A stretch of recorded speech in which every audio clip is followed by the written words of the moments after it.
Hare Krishna, this is Hansini, day 1 sloka. Tiraskrita vipralabdaha saptaha kshiptahata api nasya tat pratikurvanti tadbhaktaha prabhavopihi. Translation: the devotees of the Lord are so forbearing that even though they are defamed, cheated, cursed, disturbed, neglected, or even killed, they are never inclined to avenge themselves. Thank you. Hare Krishna, this is Hansini, day 2 sloka. शतनिष्कोद्दनाद्यस्का शतग्रामेण Bhupathi शतश्वाक्षत्रियो राजा शतश्लोकेन पंडितः.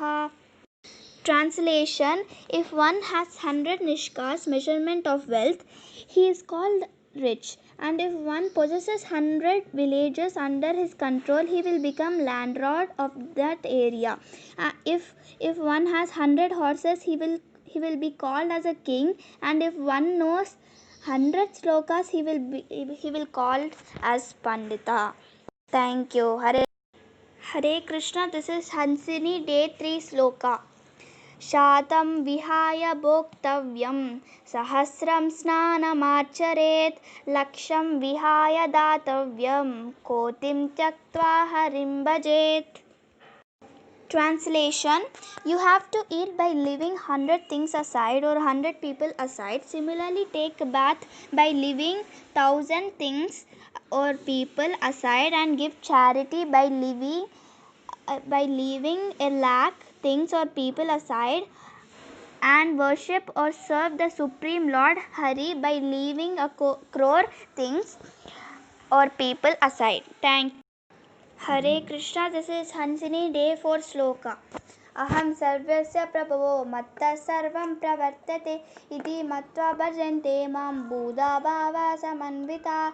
Translation: I am the source of all spiritual and material worlds. Everything emanates from me. The wise who perfectly know this engage in my devotional service and worship me with all their.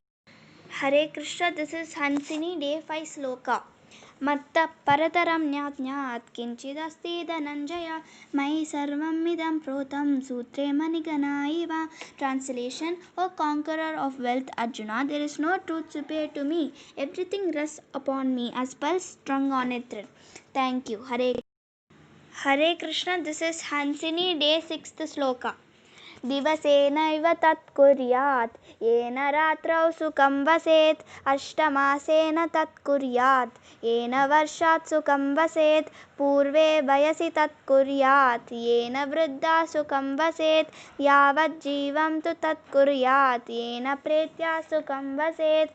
Translation: firstly, if we work throughout the day, we can sleep peacefully in the night. Same way, we work 8 months and set all the things the rest of the 4 months, that is in rainy season, we can live happily. Likewise, if we work hard during the young age and then during the old age, we can live happily.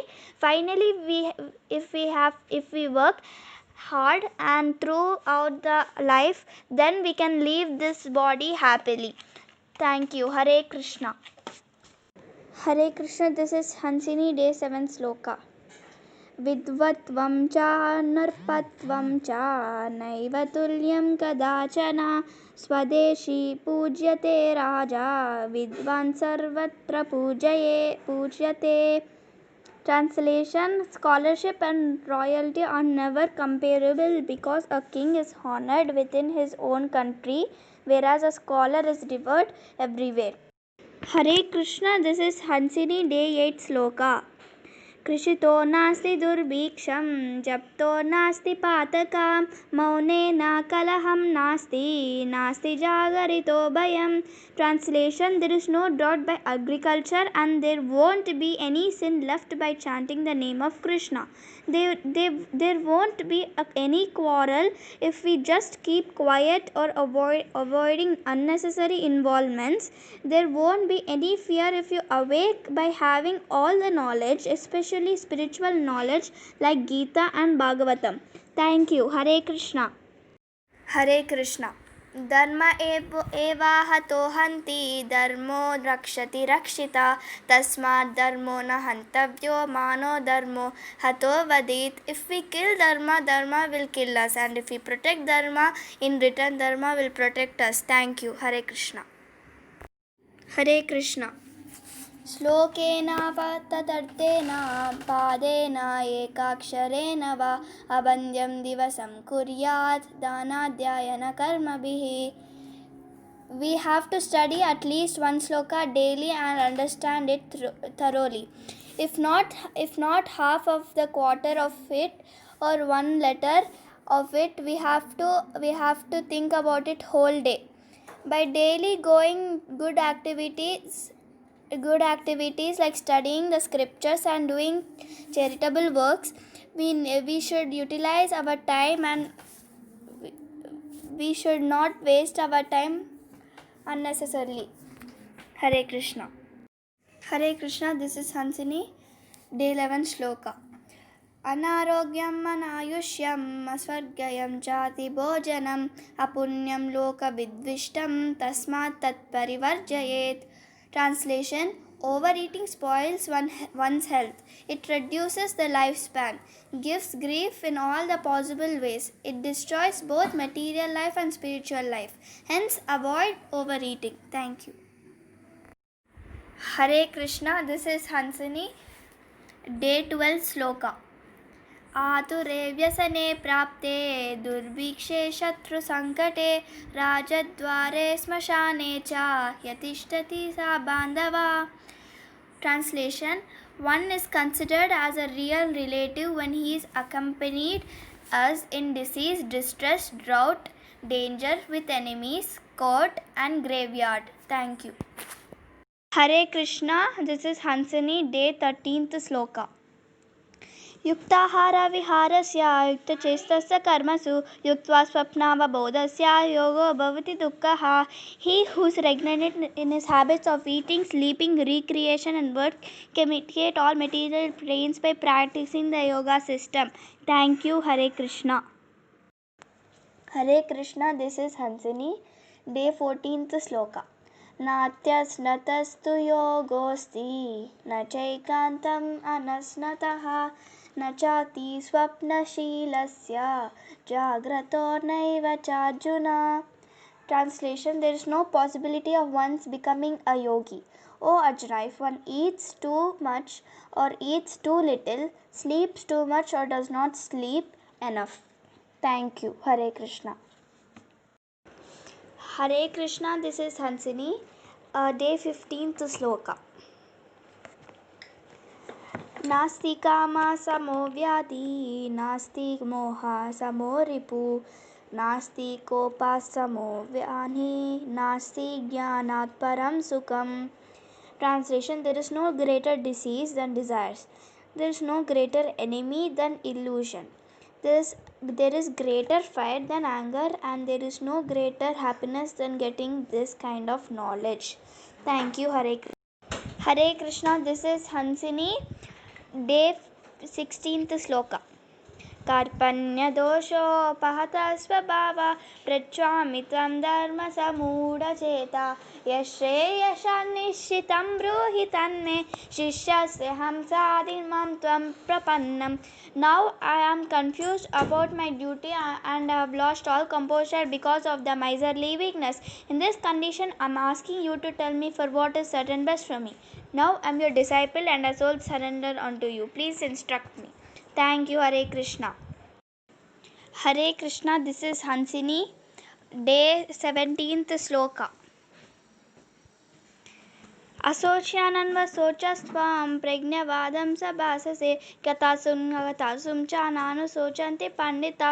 This Supreme Personality of Godhead said while speaking learned words, you are mourning for what is not worthy of grief. Those who are wise lament neither for the living nor for the dead. Thank you. Hare Krishna. Hare Krishna. This is Hansini. Day 18th Sloka. या शास्त्राविधिमुत्सृज्य वर्तते कामकारतः न स सिद्धिमवाप्नोति न सुखं न परं गतिम्.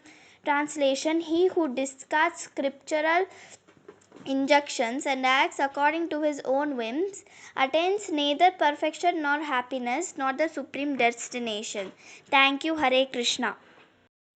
Hare Krishna. This is Hansini. Day 19th Sloka.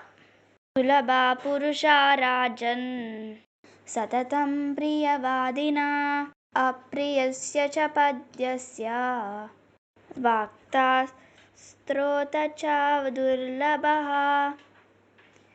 Translation: O king, it is easy to get a person that always says words that please you.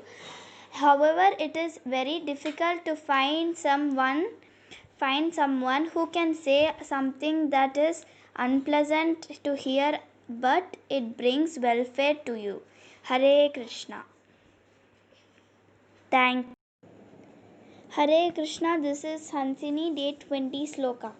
Guru na sasyat, swajano na sasyat, pita na sasyat, janani na sasyat, daivam na tatsyan, na patisya satsyan, namochayedya samupeta mrityam. Translation: One who cannot deliver his dependents from the path of repeated birth and death should never become a spiritual master, a relative, a father, a husband, a mother, or a worshipper. Hare Krishna. This is Hansini, day 21 sloka.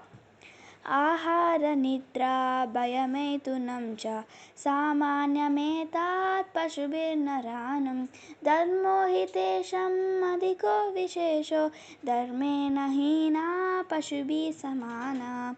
Translation: Eating, sleeping, begetting children, and defense.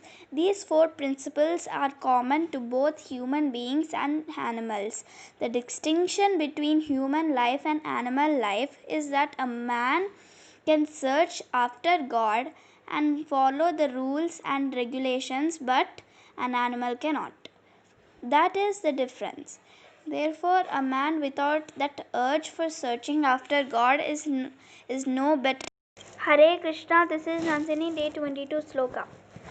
Ahani ahani bhutani gashyanti hayamalayam sheshasthavanamichanti kimmasyaramata param. Translation: Hundreds and thousands of living entities meet death at every moment, but a foolish living being nonetheless thinks himself deathless and does not prepare for death. This is the most wonderful thing in this world. Thank you. Hare Krishna.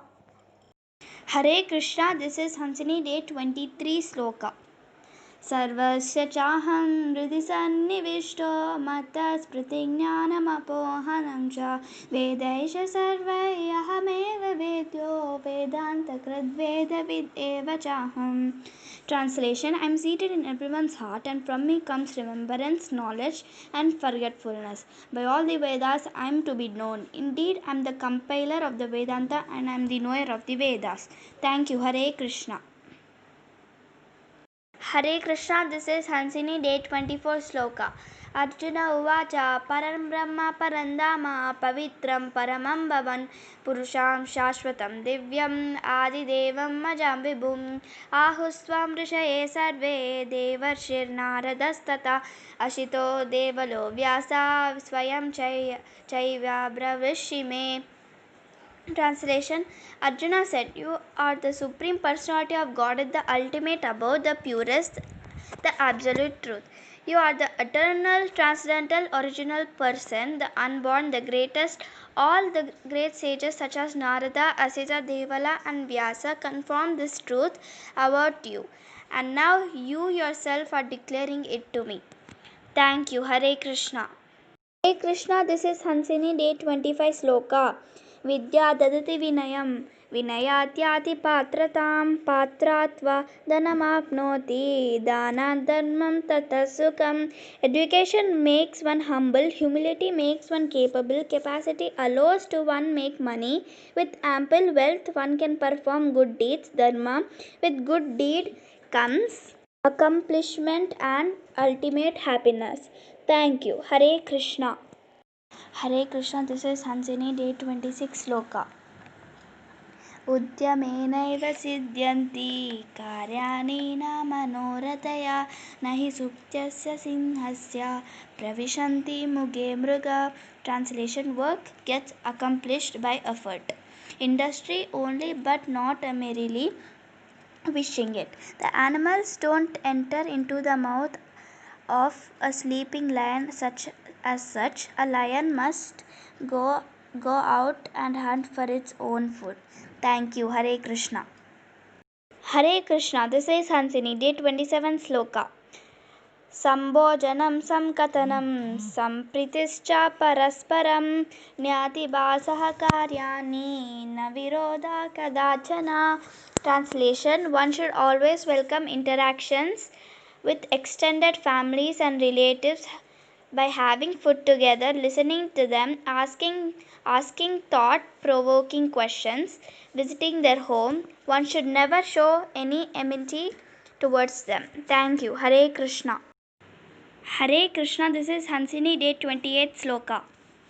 मन्मना भव मद्भक्तो मद्याजी मां नमस्कुरु मामेव वैश्यसि सत्यं ते प्रतिजाने प्रियोऽसि मे. Translation: Always think of me, become my devotee, worship me and offer your homage unto me. Thus you will come to me without fail. I promise you this because you are my very dear friend. Thank you. Hare Krishna. Hare Krishna. This is Hansini. Day 29 Sloka. यद्यदाचरति श्रेष्ठस्तत्तदेवेतरो जना स यत्प्रमाणं कुरुते लोकस्तदनुवर्तते. Whatever action a great man performs, common men follow, and whatever standards he sets by exemplary acts, all the world pursues. Thank you. Hare Krishna. Hare Krishna. This is Hansini. Day 30th Sloka. काकचेस्तावको ध्यानं श्वन्निद्र तथैव च अल्पाहारी गृहत्यागी विद्यार्थी पंचलक्षणम्. Translation: Kakachesta, the effort of a crow. Bako dhyanam, the focus of a crane. Shwan nidra, the alertness of a dog. Alpahari, giving the right inputs to our senses. Grihatyagi, coming out of the comfort zone. These are the 5 qualities of a student. Thank you. Hare Krishna. Hare Krishna. This is Hansini. Day 31 Sloka. तद्विद्धि प्रतिपातेन परिप्रश्नेन सेवया उपदेक्षन्ति ते ज्ञानं ज्ञानिनस्तत्त्वदर्शिनः. Translation: Just try to learn the truth by approaching a spiritual master, inquire from him submissively and render service unto him. The self-realized souls can impart knowledge unto you because they have seen the truth. Thank you. Hare Krishna. Hare Krishna. This is Hansini. Day 32nd Sloka. जिह्वाग्रे वर्तते लक्ष्मी जिह्वाग्रे मित्रबान्धवा जिह्वाग्रे बन्धनप्राप्ति जिह्वाग्रे मरणं ध्रुवम्. Translation: By our tongue words only we will get our assets. By our words only we will get our friends. By our words only we will get the entanglements, and by our words only there will be the threat of life. That is why we have to be very careful about our tongue and words. Tongue is the only one which is uncontrollable in our body, and whoever controls the tongue, he will be the successful in his own life. Thank you. Hare Krishna. Hare Krishna. This is Hansini. Day 33rd Sloka. केयूरानि न भूषयन्ति पुरुषं हारा न चन्द्रोज्ज्वला न स्नानं न विलेपनं न कुसुमं न अलङ्कृता मूर्धजाः. वाण्येका समलङ्करोति पुरुषं या संस्कृता धार्यते क्षीयन्ति अखिले भूषणानि सततं वाग्भूषणं भूषणम्. Translation: The armlets of the upper arms are not the ones that adorn a man, not the necklaces and moon white colored pearls adorn a man. The luxurious baths, the expensive fragrantly body lotions, the garlands with beautiful flowers, and the fashionable hairstyles are not the ones that really adorn a man. The pleasant, crisp, and grammatically error free language of speech, the vaku that comes only with a good educational background, is only the real jewelry that adorns a man. All other conventional jewelry gets spent out, whereas the good speech is only the real jewelry. Thank you. Hare Krishna. Hare Krishna. This is Hansini, day 34th sloka. घृतेन वर्तते बुद्धिः क्षीरेण आयुष्यवर्धनं शाकेन न वर्तते व्याधिः मांसं मांसेन वर्तते. Translation: ghee will improve the intelligence and milk will increase the longevity.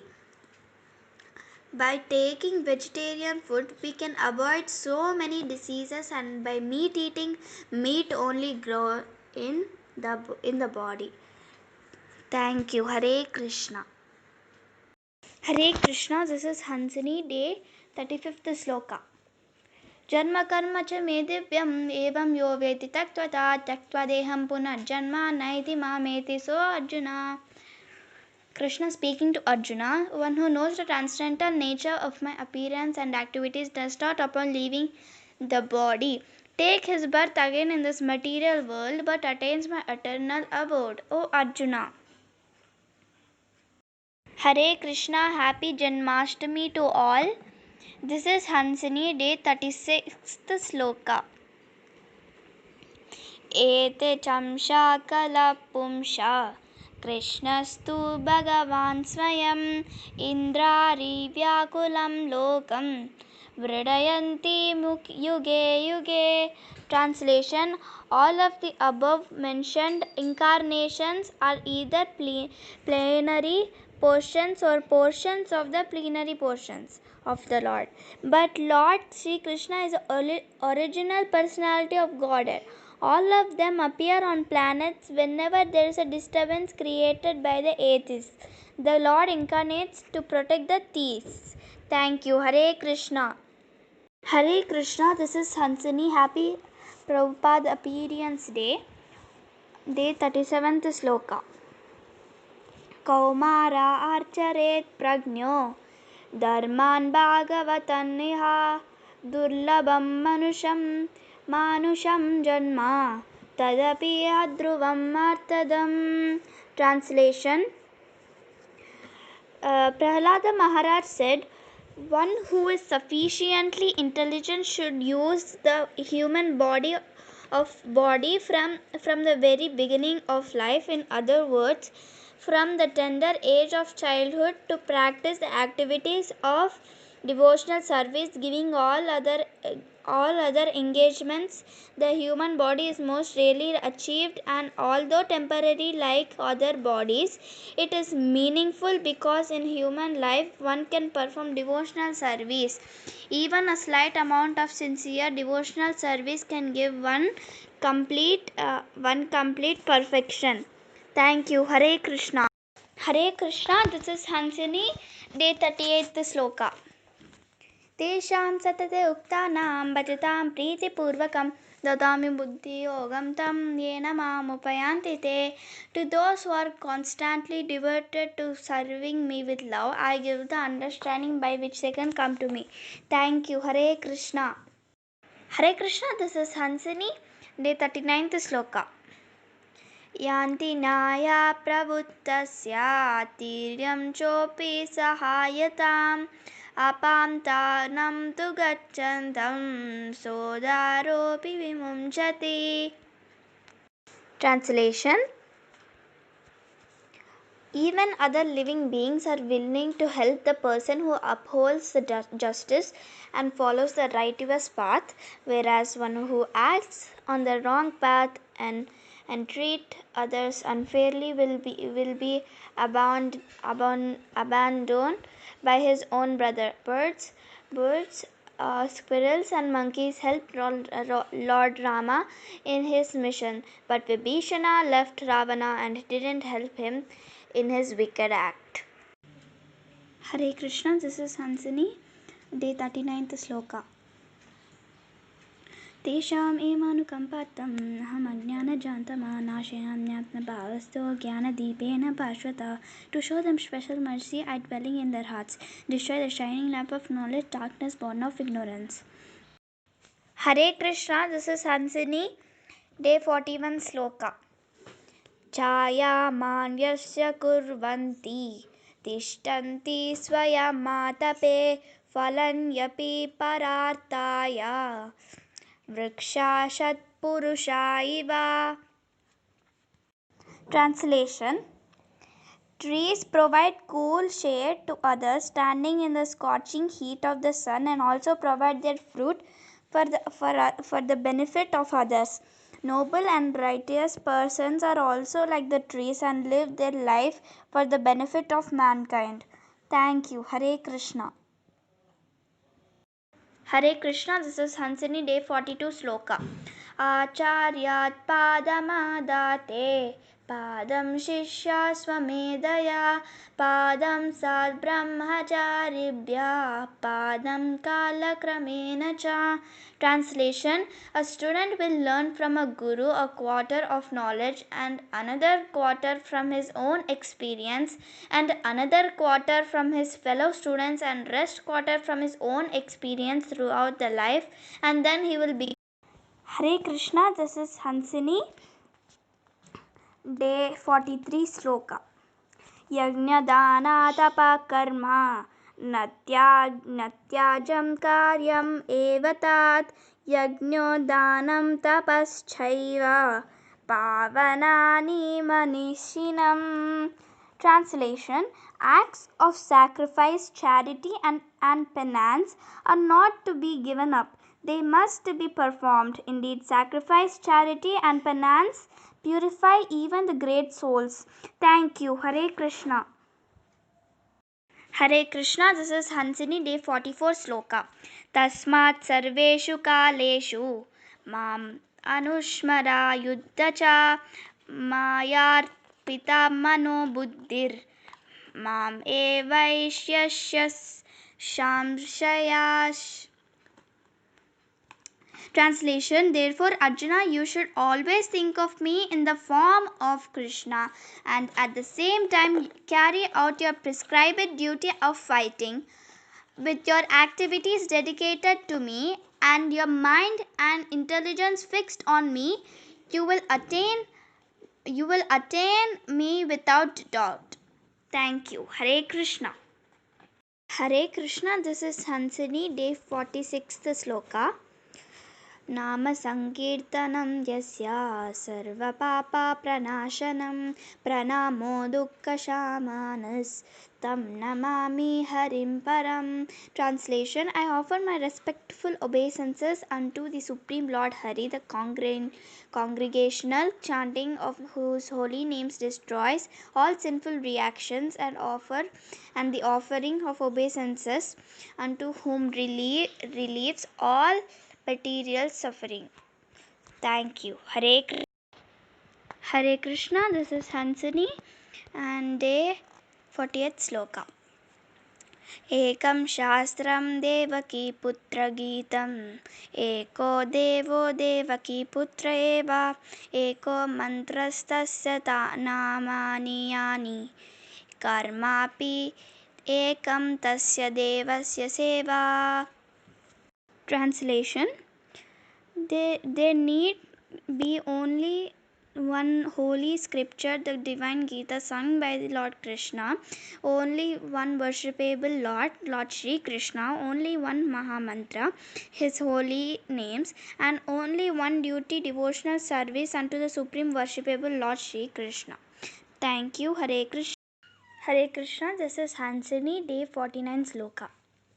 Arthaturaanam na guru na bandhu Kamaturaanam na bhayam na lajja Shuddhaturaanam na ruchir na pakvam Vidyaturaanam na sukham na nidra. Translation: Someone who wants only money, he will not care for anyone, whether they are his gurus or relatives. For someone who wants to fulfill his lust, his lust. He does not have shame or fear. Somebody who is hungry does not care for the quality of the food, whether it is cooked or its taste. For an eager student who wants acquire the right knowledge, he will not care for his comfort and sleep. Essence: the sincere and serious student will sacrifice his or her comforts to get the right knowledge. Thank you. Hare Krishna. Hare Krishna. This is Hansini, day 50 sloka. वस्त्रेण वपुषा वाचा विद्याया विनयेव च वाकरीः पञ्चभिर्हीना वासनोऽपि न विद्यायते. Translation: one has to be very clean in the following 5 things to be respected by the society. They are clothes, body, speech, education and humility. Thank you. Hare Krishna.